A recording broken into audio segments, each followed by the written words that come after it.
पवार पुन्हा गांधींच्या भरवशावर असं दिसतंय। अजित पवारांच्या अपघाती मृत्यूचा मुद्दा हाती घ्या। नवी दिल्लीत रोहित पवार यांनी राहुल गांधी यांना विनंती केली।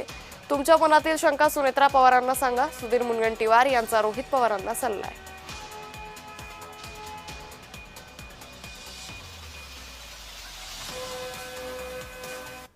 सीबीआय कडे प्रस्ताव पाठवला, पण तो पोहोचलाय का आणि पोहोचला असेल तर स्वीकारला का जात नाही असा प्रश्न मी तिथे केल्यानंतर त्या बाबतीत सुद्धा आपल्याला पाठपुरावा करावा लागेल असं त्यांनी त्या ठिकाणी सांगितलं। त्याच्याच बरोबर तेलुगू देसम पार्टीचं आणि VSR आणि VK सिंगचं जे काही आर्थिक आणि व्यक्तिगत नातं आहे त्याबद्दलची माहिती त्यांना तिथं सांगितली।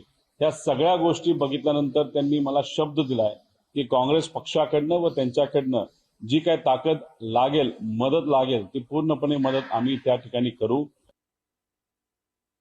ठीक आहे, चौकशी झाली पाहिजे का तर ती होत आहे, पण शंकास्पद करू नये।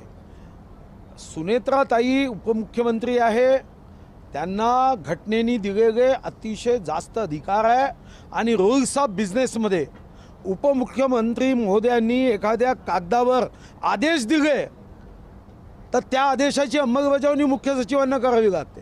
हे आपल्या राज्याचे रूल्स ऑफ बिझनेस आहे आणि ते काय आमच्या सरकारने केले नाही, परंपरेने आले आहे। तर असं काय शंका घेत आहे की म्हणजे तुमची काकी आहे सुनेत्रा काकी, एकदा भेटा, तुमच्या मनातल्या शंका सांगा, काही असेल कागदावर द्या, त्या सुद्धा याच्यामध्ये मदत करतील ना।